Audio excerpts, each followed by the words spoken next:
السلام عليكم ورحمة الله وبركاته.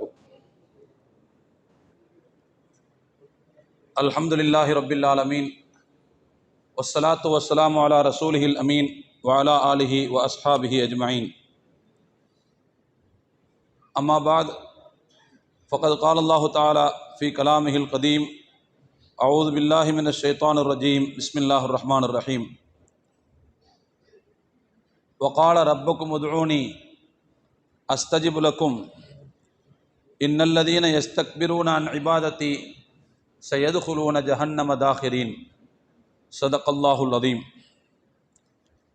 கண்ணியத்திற்குரிய அல்லாஹுவின் நடிகார்களே, அருமையான பெரியோர்களே, சகோதரர்களே, தாய்மார்களே, எல்லாம் வல்ல அல்லாஹுவின் மகத்தான கருணையினால் இன்றைய தினம் நோன்பு நோற்கவும் இரவில் நின்று வணங்கவும் அல்லாஹ் நமக்கு வாய்ப்பளித்ததற்காக அல்லாஹ்வுக்கு நன்றி செலுத்துகிற அதே நேரத்தில் எஞ்சிய காலங்களில் இன்னும் அதிகம் அமல் செய்வதற்கான தௌஃபீக்கை அல்லாஹ் நமக்கு தந்தருள்வானாக என்ற துஆவோடு இன்றைய உரையை தொடங்குகிறேன். கண்ணியத்திற்குரியவர்களே, இன்றைய தினம் ஓதிய அந்த பகுதியிலிருந்து ஒரு வசனம். அல்லாஹ் சொல்கிறான், உதுஊனி அஸ்தஜிபு லக்கும், என்னிடத்தில் நீங்கள் பிரார்த்தனை புரியுங்கள், துஆ செய்யுங்கள், நான் அதை அங்கீகரிக்கிறேன். இன்னல்லதீன யஸ்தக்பிரூன அன் இபாதத்தி, யார் என்னை வணங்காமல் கர்வம் கொள்கிறார்களோ அவர்கள் சயதுகுலூன ஜஹன்னம தாஹிரீன், விரைவில் இழிவடைந்தவர்களாக நரகத்தில் தான் நுழைவார்கள் என்று அல்லாஹ் குறிப்பிடுகிறான். நான் இந்த வசனத்துக்கான பொருளை சொல்லும் போதே இந்த வசனம் எதை குறித்து பேசுகிறது என்பதை நீங்கள் இலகுவாக புரிந்து கொண்டிருப்பீர்கள். அல்லாஹ் சொல்கிறான், என்னிடத்தில் நீங்கள் துஆ செய்யுங்கள், என்னிடத்தில் நீங்கள் பிரார்த்தனை புரியுங்கள். 1008 தேவைகளை நீங்கள் வைத்துக் கொண்டிருக்கிறீர்கள். உங்களுடைய தேவைகளை உங்களால் நிறைவேற்றிக் கொள்ள முடியாது என்னுடைய உதவி இல்லாமல். எனவே என்னிடத்தில் கையேந்தி நீங்கள் கேளுங்கள். நீங்கள் கேட்கின்ற அந்த கோரிக்கைக்கு நான் உடனடியாக பதிலளிக்கிறேன், செவிமடுக்கிறேன். நீங்கள் கூப்பிட்ட குரலுக்கு நான் ஓடி வரக்கூடிய அளவுக்கு மிக நெருக்கமாகத்தான் இருந்து கொண்டிருக்கிறேன். அதே நேரத்தில் யார் என்னிடத்தில் கையேந்தவில்லையோ, யார் என்னிடத்தில் கையேந்தாமல் கர்வம் கொள்கிறார்களோ அவர்களுக்கு இழிவான முறையில் நரகத்தில் நுழைவதற்குத்தான் சூழ்நிலை அமையும் என்று அல்லாஹ் குறிப்பிடுகிறான். அந்த யார் என்னிடத்தில் கேட்காம அப்படிங்கிறத சொல்லும்போது அல்லாஹ் என்ன சொல்ல வர்றான்னா, யார் என்னை இபாதத் செய்யாமல் என்று குறிப்பிடுகிறார். என்கிட்ட கேளுங்க உங்களுக்கு தர்றேன்னு சொல்லிட்டு என்கிட்ட கேட்காம யார் பெருமடிக்கிறீங்களோ அப்படின்னு சொல்லலை. என்கிட்ட இபாதத் செய்யாமல் யார் பெருமடிக்கிறீங்களோ அப்படின்னு கேட்குறான். அப்படின்னா என்ன அர்த்தம்னா, அல்லாஹ்விடத்தில் கையேந்தி செய்யக்கூடிய துஆவும் அதுவும் ஒரு இபாதத், அதுவும் ஒரு வழிபாடு. இன்னும் சொல்ல போனால் இபாதத்தினுடைய அடிப்படை சாராம்சமே துஆ தான். நபி ஸல்லல்லாஹு அலைஹி வஸல்லம் அவரோட ஹதீஸ்ல சொல்லுவாங்க, அத்துஆஉ முஹுல் இபாதா, பிரார்த்தனை என்பது இபாதத்தினுடைய மூளை என்று சொல்வார்கள். ஒரு பொருளுக்கான மூளை என்பது, ஒரு மனிதனுக்கான மூளை என்பது மிக முக்கியமான ஒரு பிரதானமான பகுதி. அப்போ துஆ என்பது இபாதத்தினுடைய பிரதானமான தவிர்க்க முடியாத பகுதி அப்படிங்கிற கருத்தை பெருமானார் ஸல்லல்லாஹு அலைஹி வஸல்லம் சொல்லுவார்கள்.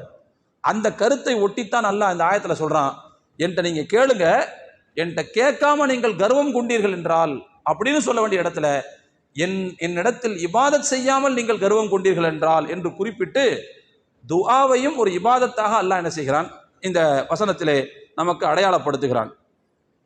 ஒரு செய்தியை நாம் புரிந்து கொள்ள வேண்டும். மனிதர்களிடத்திலே கேட்டால் கொடுக்கவும் செய்வார்கள், கொடுக்காமலும் இருப்பார்கள். கிடைக்கும் என்பதற்கு உத்தரவாதம் கிடையாது. இன்னும் சில பேர்லாம் தங்களுடைய கடைகளுக்கு முன்னால அறிவிப்பு பலகையை வச்சுக்கிட்டு இருக்கிறாங்க. அப்படிலாம் நம்ம பார்க்குறோம். யாரும் சந்தா நன்கொடை கேட்டு கடைக்குள்ளே வந்துடாதீங்க அப்படின்னு வெளியிலேயே அறிவிப்பு வச்சுருக்கிறாங்க. அப்படிலாம் நம்ம சில பேரை பார்க்கத்தான் செய்கிறோம். சில இடங்களில் கிடைக்கும், சில இடங்களில் கிடைக்காமல் போகும். மனிதர்கள்ட்ட கேட்கறதுக்கு உத்தரவாதம் கிடையாது. ஆனால் இறைவனுடைய சன்னிதானத்தில் கேட்கவில்லை என்றால் அவன் கோவப்படுவான்.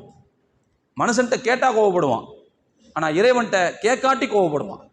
அப்போ யார்கிட்ட நம்ம கேட்கணுங்கிறத நாம் இந்த இடத்துல புரிந்து கொள்ள வேண்டிய கட்டாயத்தில் இருக்கிறோம்.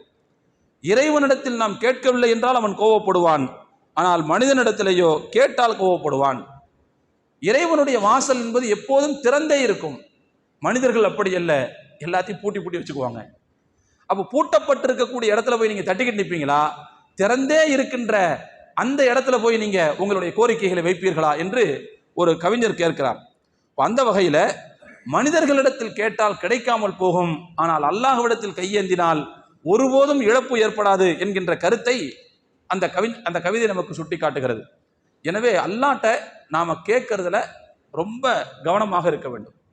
சொல்லப்போனால் துஆ இருக்குதே, அது ஒரு கூர்மையான ஆயுதம், மறந்துடவே கூடாது. இஸ்லாமிய வரலாறுல நிறைய வெற்றிகளுக்கு பின்னணியாக இருந்தது துஆ தான். அவங்க படை எண்ணிக்கையில் கம்மியாக இருந்திருப்பாங்க, ஆயுதங்களில் கம்மியாக இருந்திருப்பாங்க, தளவாடங்களில் கம்மியாக இருந்திருப்பாங்க. ஆனாலும் கூட அல்லாஹ் அந்த பக்கத்தை வெற்றி பெற வைத்தான். அதுக்கு பின்னணியாக என்ன இருந்துன்னு நினைக்கிறீங்க? கண்டிப்பாக துஆ தான் இருந்திருக்கும். அதனால அவங்க குருட்டுத்தனமாக வெறும் துஆவை மட்டும் செஞ்சுட்டு செய்ய வேண்டிய ஏற்பாடுகளை செய்யாமல் இருக்கல, அதையும் செய்தார்கள். செய்து முடித்து விட்டு, இறைவா எங்களுக்கு நீ தந்ததை நாங்கள் செய்து விட்டோம், இதற்கு மேல் நாங்கள் வெற்றி பெறுவதற்கு இவை காரணமாக இருக்காது, உன்னுடைய அருள் இல்லாமல். எனவே உன்னுடைய சன்னிதானத்தில் வைக்கிறோம், உன்னுடைய சன்னிதானத்தில் வைக்கக்கூடிய கோரிக்கை என்பது ஒருபோதும் வீண் போகாது. எனவே அந்த கோரிக்கையின் மூலமாக எங்களுக்கு நீ வெற்றியைத்தா என்று அவர்கள் கேட்ட துஆவினுடைய வெளிப்பாடுதான் பல போர்க்களங்களிலே முஸ்லிம் சமூகத்திற்கு வெற்றி கிடைத்ததாக வரலாறு நமக்கு சொல்கிறது. அப்போ துஆ என்பது எவ்வளவு பெரிய ஆயுதம் என்பதை நாம் புரிந்து கொள்ள கடமைப்பட்டிருக்கிறோம். அதனால அல்லாஹ்ட்ட துஆ செய்கிற விஷயத்துல நாம ரொம்ப கவனமாக இருக்க வேண்டும். நம்மள நிறைய பேர் துஆவுடைய நேரத்துலலாம் பார்த்தோம்னு சொன்னா ரொம்ப அலட்சியமான மனோபாவத்திலலாம் நிறைய பேர் கேட்குறோம். அந்த மாதிரிலாம் இருக்குது. இன்னும் சில பேருக்கு துஆ ஓதுறதுக்கு கூட நேரமெல்லாம் இல்லை, எல்லாம் சல்லுன்னு எழுந்து போயிடுறாங்க, பார்க்குறோம். அப்படி அல்ல. ஒரு இபாதத்தை முடித்ததற்கு பிறகு, ஒரு வணக்கத்தை முடித்ததற்கு பிறகு அல்லாஹ்விடத்தில் நீங்கள் ஆர்வத்தோடு கேளுங்கள் என்று அல்லாஹ் குறிப்பிடுகிறான். ஃபஇதா ஃபரகத ஃபன்ஸப் வ இலா ரப்பிக ஃபர்கப்.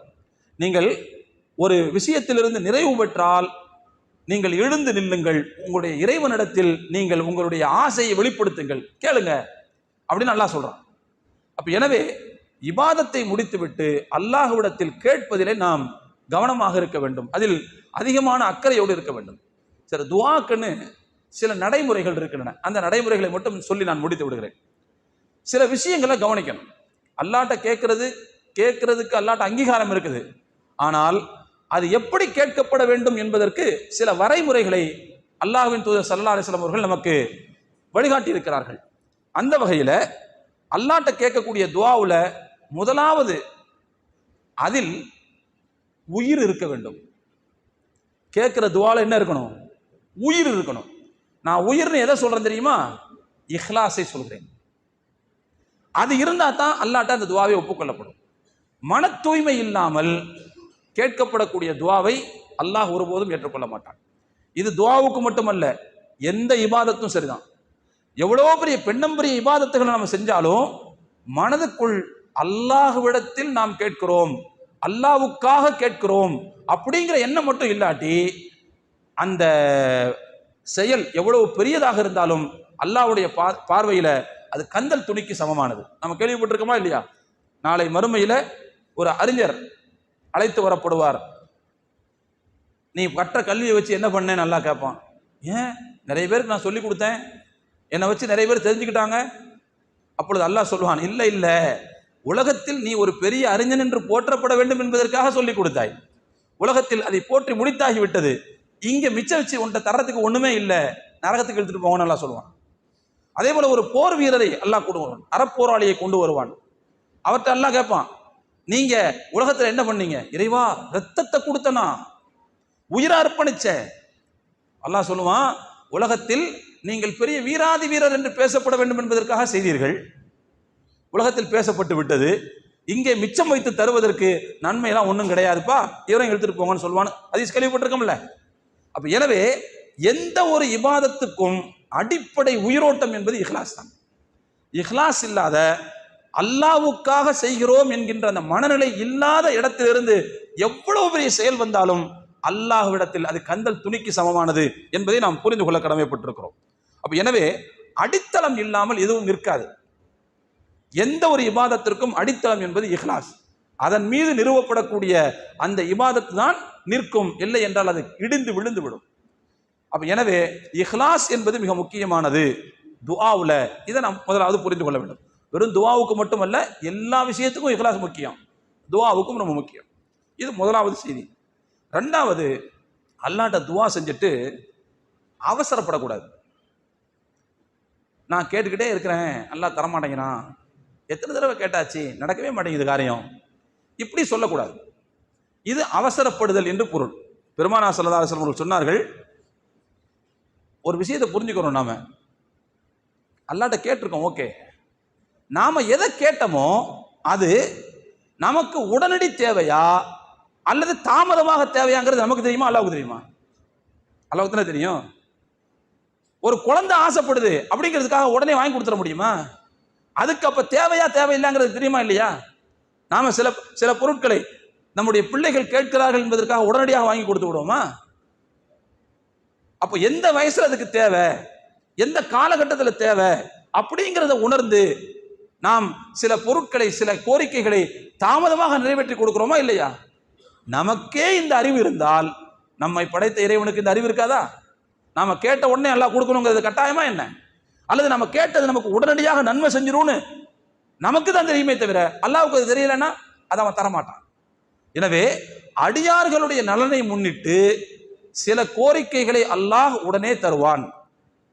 சில கோரிக்கைகளை அல்லாஹ், அவனுக்கு தெரியும் இதை கொடுத்தா அடியானுக்கு நல்லதல்ல, அவன் ஆசைப்படுறான் லட்டு சாப்பிடணும்னு, ஆனால் சுகர் ஏறி போயிடும், அந்த லட்டு கொடுக்கக்கூடாது அவனுக்கு. அதுக்கு பதிலாக அவனுக்கு வேற என்ன செய்வான்னு சொன்னா, நல்ல என்ன சொல்றது, பாதாம் பருப்பு போட்ட மிச்சர் வேணா கொடுப்போம் அப்படின்னா நல்லா வேற ஒன்றா பொருளாக மாற்றி கொடுப்பான். அல்லாஹ் அவனுடைய நோக்கம் என்னன்னு சொன்னா, அவனுடைய சூழ்நிலைக்கு அது பொருத்தமில்லை, இன்னொன்றை அவனுக்கு நாம் கொடுப்போம் என்று மாற்றி கொடுப்பான். அல்லது அவர் கேட்டு விட்டார் என்பதற்காக அவருக்கு ஏற்பட இருந்த ஒரு தீமையை அல்லாஹ் என்ன செய்வான், அகற்றுவான். ஒரு ஆபத்திலிருந்து அவரை காப்பாற்றுவான். நாம யோசிக்கணும், நாம் கேட்ட துஆவினுடைய வெளிப்பாடு தான் இந்த ஆபத்திலிருந்து நாம் பாதுகாக்கப்பட்டிருக்கிறோம்னு புரிஞ்சுக்கணும். இந்த வகையிலையும் அல்லாஹ் என்ன செய்வான், நம்முடைய கோரிக்கை நிறைவேற்றுவான். மூணாவது ஒரு வடிவம் இருக்குது, என்ன தெரியுமா? அல்லாஹ் இந்த உலகத்தில் உடனடியாக தரவும் மாட்டான். நமக்கு ஏற்பட இருந்த ஒரு தீமையை, ஒரு ஆபத்தை அகற்றவும் மாட்டான். ஆனால் அதே நேரத்தில் அல்லாஹ் அந்த பிரார்த்தனையை வீண் போகாமல் அப்படியே எடுத்து பத்திரப்படுத்தி வைப்பான். நாளை மறுமையில என்ன செய்வான்னு சொன்னா, உலகத்துல நீ கேட்ட, நான் அங்க தரல, அதற்கான சூழ்நிலை அமையவில்லை, அதனால் நீ என்னிடத்தில் கேட்டது வீண் போகவில்லை, இங்கே நான் பத்திரப்படுத்தி வைத்திருக்கிறேன், இந்தா நீ கேட்டது வச்சுக்கோ அப்படின்னு நல்லா கொடுப்பானா. அப்போ அந்த அடியான் நினைப்பானா, இப்படி உலகத்துல நம்ம கேட்டது ஃபுல்லா அல்லாஹ் அங்க வச்சு தராம இப்படி மொத்தமா எடுத்து வச்சிருந்து இங்க கொண்டு வந்து தந்தா ரொம்ப நல்லா இருக்குமே அப்படின்னு மனுஷன் நினைப்பானா. மனுஷனுடைய ஆசையை பாருங்க. இங்க உலகத்துல இருக்கிற வரைக்கும் துஆவை செஞ்சுட்டு நடக்கல நடக்கல நடக்கல நடக்கலன்னு சொல்றது, அல்லாஹ்ட்ட போய் நாம கேட்ட துஆவுக்கெல்லாம் அல்லாஹ் எல்லாத்தையும் சேர்த்து மொத்தமா கொடுக்கும்போது உலகத்துல நம்ம கேட்டது எதுவுமே நிறைவேறிக்க கூடாது அப்படின்னு மனுஷன் நினைக்கக்கூடிய அளவுக்கு ஆகிவிடுவான் என்று நாம் பார்க்கிறோம். அப்ப எனவே அருமையான தோழர்களே, அல்லாஹ்வை பொறுத்தவரை ஒரு துஆவை அவன் அங்கீகரிப்பதற்கு 2-3 வடிவங்கள் இருக்கின்றன.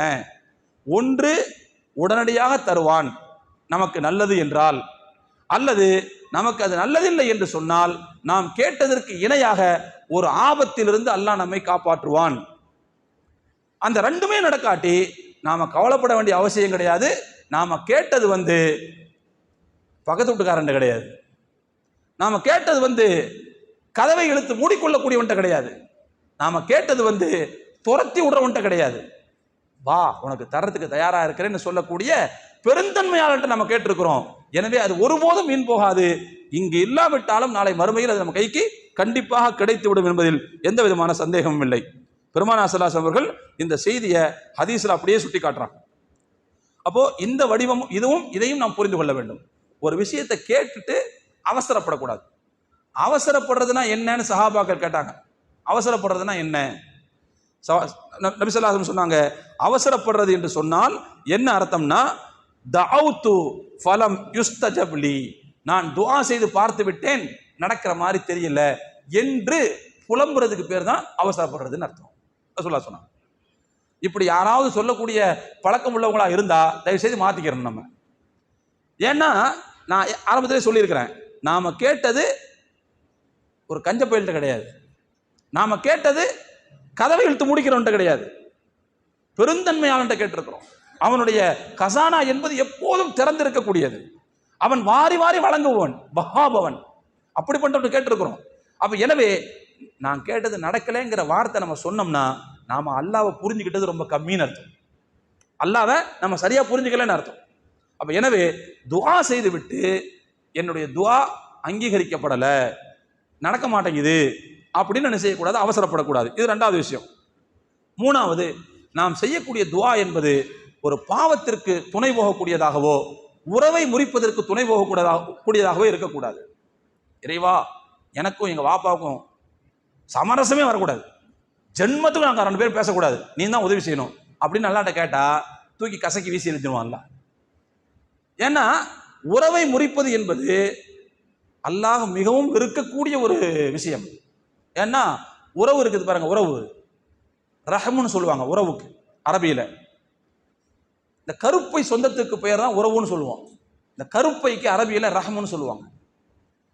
அல்லாஹ் சொல்றான், அந்த உறவை குறிக்கக்கூடிய அந்த கருப்பைக்குரிய அந்த ரஹமுங்கிற வார்த்தை ரஹ்மான் என்ற என்னுடைய பெயரிலிருந்து எடுக்கப்பட்ட வார்த்தை அது. எனவே யார் உறவை சேர்ந்து வாழ்கிறார்களோ அவர்கள் என்னை சேர்ந்து வாழ்வார், நான் அவரை சேர்ந்து வாழ்வேன். யார் உறவை முறிப்பார்களோ அவனை நான் கட் பண்ணி விட்டுருவேன்னு அல்லாஹ் சொன்னான். எனவே உறவை முறிப்பதற்கு அல்லாஹ்ட்ட கையேந்தனம்னா, அதே மாதிரி ஒரு பாவத்தை செய்யறதுக்கு அல்லாஹ்ட்ட கையேந்தனம்னா அல்லாஹ் நம்மளை பிறடியில் அடிச்சு விட்டுருவான், அதை ஏற்றுக்கொள்ள மாட்டான். ரெண்டாவது விஷயம். அடுத்து மூணாவது, நாம் செய்யக்கூடிய துஆவின் போது உள்ளம் இறைவனை முன்னோக்கி இருக்க வேண்டும், உள்ளம் இறைவனை முன்னோக்கி இருக்க வேண்டும். நான் சொல்றதை கொஞ்சம் நீங்க நல்லா உள்வாங்குவீங்கன்னு நினைக்கிறேன். ஒரு விஷயத்தை புரிஞ்சுக்கிறணும், நாம ஒரு பெரிய அதிகாரத்தை பேசிக்கிட்டோம்னு வச்சுக்கோங்களேன், நம்முடைய வார்த்தைகள் மட்டும் அவர்கிட்ட பேசிக்கிட்டே இருக்குது, மனசு வேற எங்கேயோ அலபாஞ்சுக்கிட்டு இருக்குன்னு வைங்களேன், அந்த அதிகாரி ஈஸியாக கண்டுபிடிச்சிருவான். என்னப்பா நீ என்கிட்ட பேசுறதே வேற எங்கேயோ சுத்திக்கிட்டு இருக்கியா அப்படின்னு கேட்பான். நாம் அவர்கிட்ட தான் பேசிக்கிட்டு இருப்போம், வார்த்தை அவர்கிட்ட தான் பேசுவோம், ஆனால் மனசு வந்து நமக்கு அங்கே இருக்காது, வேற எங்கேயோ சுத்திக்கிட்டு இருக்கும். அந்த நேரத்தில் நம்முடைய வார்த்தைகள் ஒன்று ரெண்டு எக்குத்தப்பா வந்து விழுந்து நமக்கு அந்த இடத்துல கவனம் இல்லைங்கிறத அவருக்கு காமிச்சு கொடுத்துரும். இந்த மாதிரி இறைவன்கிட்ட துஆ செய்யும் போது வாயிலிருந்து வரக்கூடிய வார்த்தை மட்டும் ரப்பனா ஆத்தினா ரப்பனா ஆத்தினா வந்துகிட்டே இருந்து மனசுல அந்த ரப்பனா ஆத்தினா வரலன்னு வச்சுக்கோங்க, மனசு வேற எங்கேயோ சுத்திக்கிட்டு இருந்துன்னு வச்சுக்கோங்க, அந்த துஆவை அல்லாஹ் ஏற்றுக்கொள்ள மாட்டாங்க. ஏன்னா அதாவது வார்த்தையும் இதயமும் ஒன்று சேர்ந்து வர வேண்டும். சொல்ல போனா வெறும் வார்த்தையில் இருந்து வரக்கூடிய வார்த்தைகளை விட இதயத்திலிருந்து வரக்கூடிய வார்த்தைகள் தான் ரொம்ப வெயிட்டானது. அல்லாஹ் அதைத்தான் என்ன செய்யறான், ஏற்றுக்கொள்கிறான். இன்னும் சொல்ல போனா அல்லாஹ் இதயத்தில் இருப்பதைத்தான் மிக அதிகமாக ஏற்றுக்கொள்கிறான். அப்ப எனவே நம்முடைய வார்த்தைகளும் இதயமும் வேறுபட்டு இருக்கும் போது அல்லாஹ் நிச்சயமாக அந்த துஆவை அங்கீகரிக்க மாட்டான். நம்முடைய வாய் என்ன செய்யுதுன்னு சொன்னா எனக்கு வேணும் வேணும்னு சொல்லுது, நம்முடைய இதயத்துக்கு அந்த தேட்டம் வர மாட்டேங்குது, எனக்கு இது வேணும் அப்படின்னு அந்த இதயத்துக்கு தெரிய மாட்டேங்குது, இதயம் வேற எங்கவோ சுத்திக்கிட்டு இருக்குது. அப்படின்னா உண்மையில் நமக்கு அந்த பொருள் தேவையில்லை என்ற முடிவு எடுத்துக் கொள்வோம். எனவே வார்த்தையும் இதயமும் இணைந்த அந்த பிரார்த்தனை தான் அல்லாஹ்விடத்தில் ஒப்புக்கொள்ளப்படும் என்பதை நாம் புரிந்து கொள்ள வேண்டும். நபி ஸல்லல்லாஹு அலைஹி வஸல்லம் சொன்னார்கள், நீங்கள் அல்லாஹ்விடத்தில் பிரார்த்தனை செய்யும் போது கண்டிப்பாக இறைவன் தருவான் என்கின்ற உறுதியோடு நீங்கள் கேளுங்கள். அந்த உறுதி வந்துருச்சுன்னு சொன்னா வார்த்தையும் இதயமும் ஒண்ணா நிற்கும். அந்த உறுதி வரவில்லை என்று சொன்னால் நம்முடைய இதயம் என்பது அலட்சியமாக ஏதோ ஒரு பக்கம் திரிந்து கொண்டிருக்கும் என்று பொருள். எனவே நாம் இந்த விஷயத்தையும் கவனத்தில் எடுத்துக்கொள்ள வேண்டும். அடுத்து இறையச்சம், அதாவது நன்மைகளை செய்வது பாவங்களை கைவிடுவது, இதற்கு அடிப்படையான இறையச்சம். இறையச்சத்தோடு கேட்கப்படக்கூடிய துஆ தான் அல்லாஹ்ட்ட அங்கீகரிக்கப்படும்.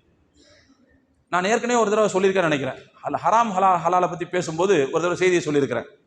அல்லாஹ்ட்ட நம்ம துஆ செய்கிறோம், செய்த துஆ ஒப்புக்கொள்ளப்பட வேண்டும் என்று எதிர்பார்க்கிறோம். ஆனால் அது ஒப்புக்கொள்ளப்படக்கூடிய வழியில நாமளே நிறைய பாவங்களை அடைச்சி வச்சிருந்தோம்னா அது எப்படி அந்த அல்லாஹ்ட்ட அக்செப்டன்ஸ் எப்படி வரும்? நாம் தான் அந்த பாதையில வந்து பாவங்களை போட்டு போட்டு ரப்பி வச்சிருக்கிறோமே. அல்லாஹ்ட்ட நம்ம கேட்கிறோம், கேட்கும் போது இங்கிருந்து போன கோரிக்கை அங்கிருந்து வரணும்ல, திரும்ப வரும்போது நாம இடையில அந்தந்த இடத்துல தடக்கல்ல போட்டு வச்சிருந்தா, பாதையை வெட்டி வெட்டி வச்சிருந்தா எப்படி அல்லாஹ்ட்ட அந்த துஆ அங்கீகரிக்கப்படும்? அப்ப எனவே பாவங்கள் என்கின்ற பாறைகளை தயவு செய்து நாம் நம்முடைய துஆக்களின் வழிகளில் போட்டு வைக்க கூடாது. அப்ப என்ன செய்யக்கூடாதுன்னு சொன்னா பாவங்கள் செய்யக்கூடாது. பாவங்கள் செய்யும் போது அல்லாஹு தாலா அந்த துஆவை ஒப்புக்கொள்ளவில்லை என்பதை நாம் ஒப்புக்கொள்ள மாட்டான் என்பதை புரிந்து கொள்ள வேண்டும். அதே மாதிரி தான் அன்னைக்கு சொல்லும் போது கூட இன்னொரு செய்தியை சேர்த்து சொன்னேன். ஹராமை உண்பது அதுவும் ஒரு வகையில் தடைக்கல் தான். நபி ஸல்லல்லாஹு அலைஹி வஸல்லம் அவர்கள் சொன்னார்கள், நல்லது செய்யணுங்கிற எண்ணமே எப்போ வரும்னா ஹலாலான சாப்பிட்டாதான் நல்லது செய்யணுங்கிற எண்ணமே வருமா. ரசூல்மார்களுக்கு அல்லாஹ் அதைத்தான் சொல்றான், யா ஐயுஹர் ருசுல் குலூ மினத் தய்யிபாத்தி வஅமலு சாலிஹா. இறை தூதர்களே, நீங்கள் ஹலாலானவற்றை உண்ணுங்கள், சாலிகான அமலை செய்யுங்கள். சாலிகான அமல் வெளியே வரணும்னா ஹலாலா சாப்பிடணும். குலூ மின் தய்யிபாத்தி மா ரஸக்னாக்கும் வஷ்குரு லில்லாஹி. நாம் உங்களுக்கு வழங்கிய தூய்மையான ஹலாலான பொருளை நீங்கள் உண்ணுங்கள், அல்லாஹ்வுக்கு நன்றி செலுத்துங்கள். அல்லாஹ்வுக்கு நன்றி செலுத்தணுங்கிற மனப்பான்மை எப்போ வரும்னா உள்ள போறது ஹலாலா இருந்தா தான் வரும். அப்ப எனவே நாம் ஹலாலான பொருட்களை சாப்பிட்டு அதன் மூலமாக அல்லாஹ்வுக்கு நன்றி செலுத்தக்கூடியவர்களாக இருந்தால்தான், நற்செயல்களை செய்யக்கூடியவர்களாக இருந்தால்தான் நாம் செய்யக்கூடிய துஆ என்பது அல்லாஹ்விடத்தில் ஒப்புக்கொள்ளப்படும் என்பதையும் நாம் புரிந்து கொள்ள கடமைப்பட்டிருக்கிறோம். அதே மாதிரி நமக்கு இடையில நன்மையை ஏவி தீமையை தடுக்கக்கூடிய அந்த சேவையும் தொடர்ந்து நடந்து கொண்டே இருக்க வேண்டும். துஆக்கள் ஒப்புக்கொள்ளப்படுவதற்கு இதுவும் ஒரு முக்கியமான நிபந்தனை. எந்த சமூகத்துல தவறுகள் மலிந்து அதை சுட்டி காட்டுவதற்கு ஆள் இல்லையோ, நன்மைகளை ஏவுவதற்கு ஆள் இல்லையோ, தான் தோன்றித்தனமான சமூகமாக ஒரு சமூகம் சுத்தி கொண்டிருக்கிறதோ அந்த சமூகத்திலிருந்து வரக்கூடிய துஆ அல்லாஹ்ட்ட ஒப்புக்கொள்ளப்படாது. பெருமானார் ஸல்லல்லாஹு அலைஹி வஸல்லம் சொன்னார்கள், வல்லதி நஃப்ஸி பியதிஹி, என்னுடைய உயிர் யார் கையில் இருக்கிறதோ அந்த இறைவன் மீது ஆணையாக, நீங்கள் கண்டிப்பாக நன்மையை ஏவுங்கள், கண்டிப்பாக தீமையை தடுங்கள். நீங்க இந்த ரெண்டையும் செய்ய மறந்துட்டீங்கன்னு சொன்னா, செய்யாம விட்டுட்டீங்கன்னு சொன்னா, ல யூஷிகன்னல்லாஹு அன் யபஅஸ அலைக்கும் இகாபன் மின்ஹு, அல்லாஹ் தன்னிடம் இருந்து ஒரு தண்டனையை உங்களுக்கு அனுப்புவான். அதற்கு பிறகு சும்ம ததுஊனஹு ஃபலா யுஸ்தஜாபு லக்கும், அல்லாஹ்ட்ட நீங்க முறையிடுவீங்க, இறைவா எங்களுக்கு கஷ்டம் வந்துருச்சு, எங்களுக்கு தண்டனை வந்துருச்சு, எங்களை காப்பாத்த நீங்க கையெடுத்து அல்லாஹ்ட்ட முறையிடுவீங்க. ஆனால் உங்களுடைய துஆ ஒப்புக்கொள்ளப்படாது. ஏன்னா நீங்க முக்கியமான காரியத்தை மறந்துட்டீங்க. நீங்க தவறு செய்யக்கூடிய ஆளுடைய கையை பிடிச்சி அதை நிறுத்தி இருந்தீங்கன்னு சொன்னா உங்களிடத்தில் கயிர்கள் நிறைந்திருந்திருக்கும். நன்மைகளை நீங்கள் ஏவி இருந்தீர்கள் என்று சொன்னால் உங்க சமூகத்துல நன்மைகள் வந்து செழுமையாக இருந்திருக்கும். அப்ப அந்த சமூகத்துல வந்து அல்லாஹ்விடத்துல கேட்கப்படக்கூடிய பிரார்த்தனை என்பது அங்கீகாரம் பெறுவதற்கு வாய்ப்பு இருந்திருக்கும். நீங்க அதை செய்ய தவிர்த்துட்டீங்கன்னு சொன்னா கண்டிப்பாக நீங்கள் உங்களுடைய சிரமங்களை அல்லாஹ்விட்ட முறையிட்டா கூட அல்லாஹ் அதை ஏற்றுக்கொள்ள மாட்டான் என்று சொன்னார். ஆக இந்த மாதிரியான விஷயங்களை வந்து நாம நம்முடைய துஆக்கள்ல மிக முக்கியமானதாக கவனத்தில் எடுத்துக்கொள்ள வேண்டும். அதே மாதிரி துஆக்களுக்கு என்று சில ஒழுங்குமுறைகள் இருக்கின்றன. அந்த ஒழுங்குமுறையில முதலாவது அல்லாஹ்வை போற்றி புகழ்ந்து தொடங்கப்பட வேண்டும். துஆ வந்து அல்ஹம்துலில்லாஹி ரப்பில் ஆலமீன் இருந்து ஆரம்பிக்கணும். புரிஞ்சுங்களா? அதே மாதிரி அடுத்து நபி ஸல்லல்லாஹு அலைஹி வஸல்லம் அவர்கள் மீது ஸலவாத் ஓத வேண்டும். அதே மாதிரி அந்த துஆவை முடிக்கும் போது பெருமானார் ஸல்லல்லாஹு அலைஹி வஸல்லம் மீது ஸலவாத் சொல்லி கடைசியில் அல்ஹம்துலில்லாஹி ரப்பில் ஆலமீன் அல்லாஹ்வை போற்றி புகழ்ந்து முடிக்க வேண்டும். ஆரம்பத்தில் அல்லாஹ்வை போற்றுதல், ரசூலின் மீது ஸலவாத், துஆ முடிச்சிட்டு ரசூல் மீது ஸலவாத், அல்லாஹ்வை போற்றி புகழ்ந்து, இதுதான் வந்து முத்திரை. இது ரொம்ப முக்கியமானது. நம்முடைய துஆக்களுடைய ஒழுங்குமுறைகளில் இது ஒரு மிக முக்கியமான விஷயம்.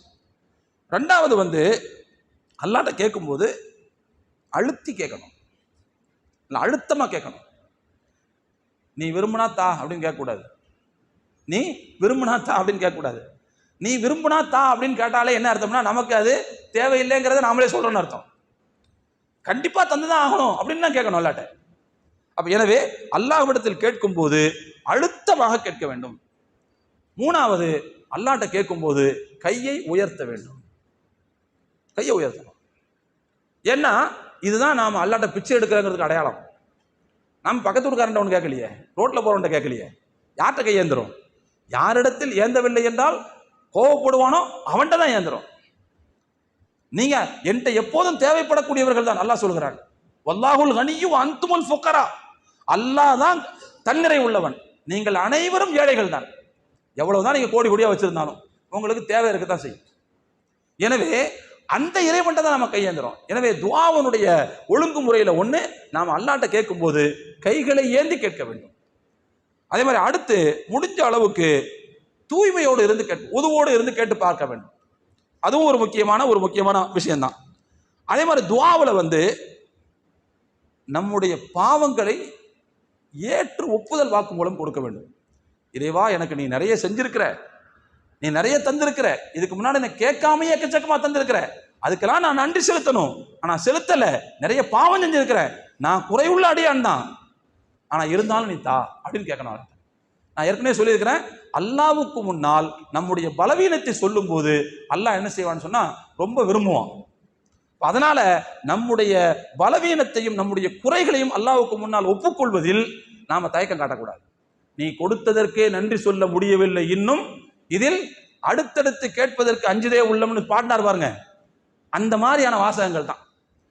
அல்லாஹ் நிறைய கொடுத்திருக்கிற, நீ அதுக்கெல்லாம் நான் ஒன்றும் கைமாறலாம் ஒன்றும் செஞ்சிடல, நிறைய தப்பு பண்ணியிருக்கிறேன், உனக்கு முன்னால நான் ஏத்துக்கிறதுல எனக்கு எந்த தயக்கமும் கிடையாது.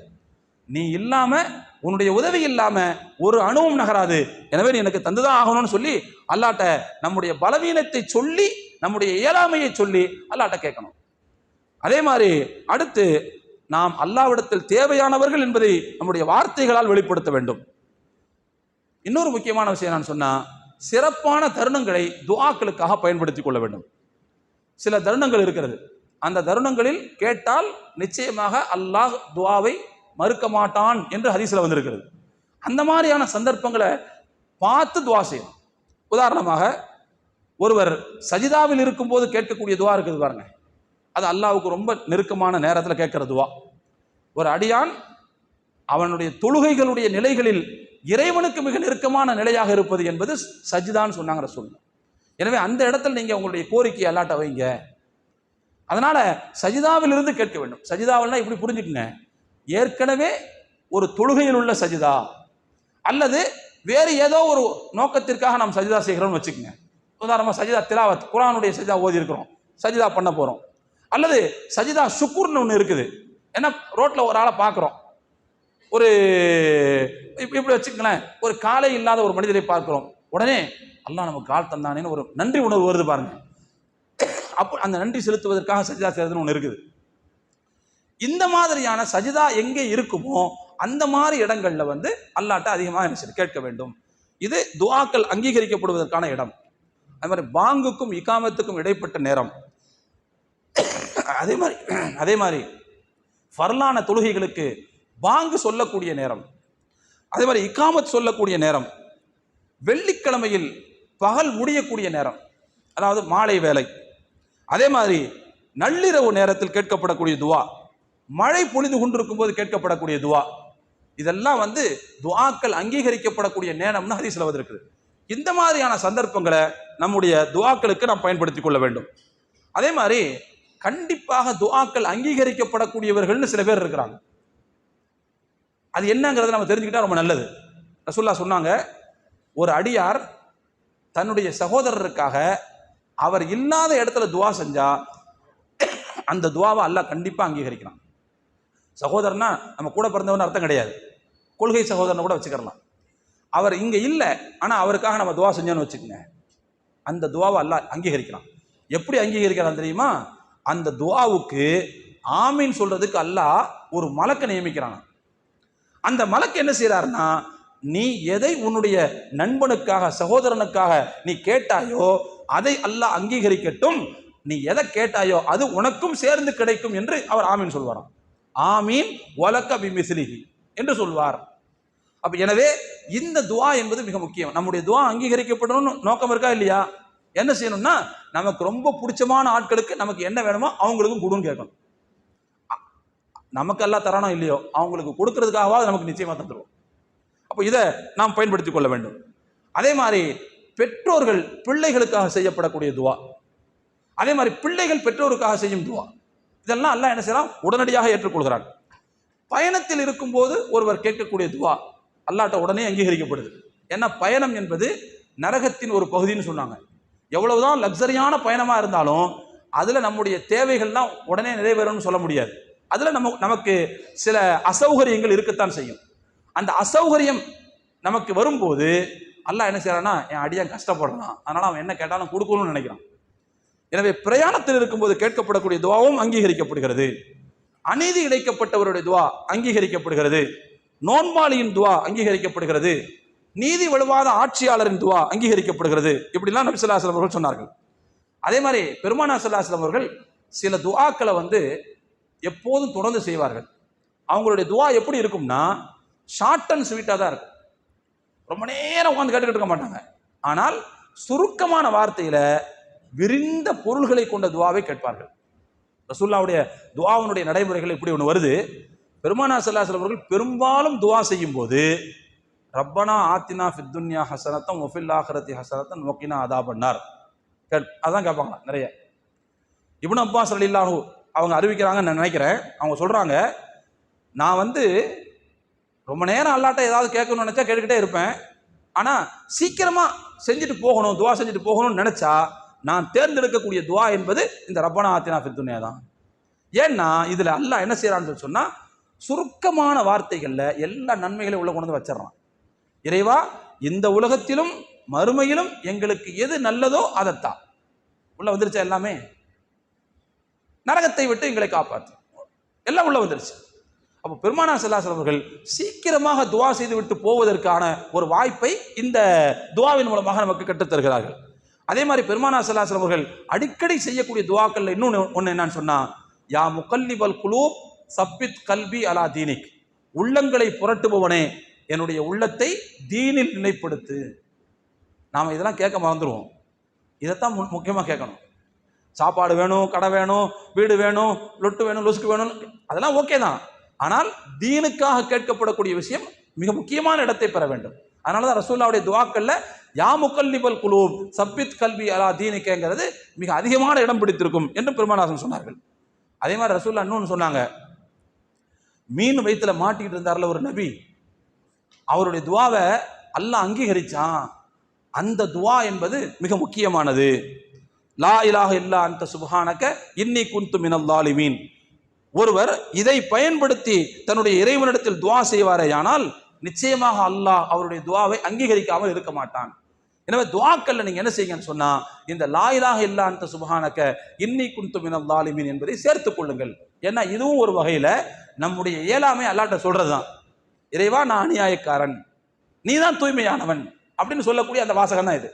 அப்ப எனவே அருமையான தோழர்களே, இந்த மாதிரியான விஷயங்களை நாம பயன்படுத்தி துவா செய்ய வேண்டும். இறுதியில ஒரே ஒரு விஷயத்தை மட்டும் சொல்லி முடிச்சுக்கிறேன். நம்ம எல்லாருக்கும் அல்லாஹ்ட்ட அதிகமாக துவா செய்யணும்னு எப்ப தோணும் தெரியுமா? ஏதோ ஒரு வகையில நம்ம நொந்து நூடுல்ஸ் ஆகி போயிருக்கும் போது தான் அந்த ஆசையே வரும். நல்லா இருக்கும்போது அல்லாஹ்ட்ட கேட்கணுங்கிற எண்ணமே வராது நம்மள்ட்ட. பெரும்பாலும் அப்படிதான் நான் நினைக்கிறேன். ரொம்ப மனதளவில் கஷ்டப்பட்டு இருக்கும்போது, நெருக்கடியில் இருக்கும்போது வேற வழியே தெரியாது, அல்லாஹ்ட்ட போய் உட்கார்ந்து அழுதுட்டு இருப்போம். அல்லாஹ் கண்டிப்பாக நம்மை கைப்பிடித்து தூக்கி விடுவான் என்பது வேறு விஷயம். ஆனால் நாம் நெருக்கடியில் இருக்கும் போதும் கவலையில் இருக்கும் போதும் அல்லாஹ்ட்ட கையேந்தினா உடனடியாக அது ஒப்புக்கொள்ளப்பட வேண்டும் என்று சொன்னால் நாம் வளமாக இருக்கும் போதும் துவா கேட்டு பழக வேண்டும். நபி ஸல்லல்லாஹு அலைஹி வஸல்லம் சொன்னார்கள், மன் சர்ரஹு அன் யஸ்தஜீபல்லாஹு லஹு இந்த ஷதாயித்.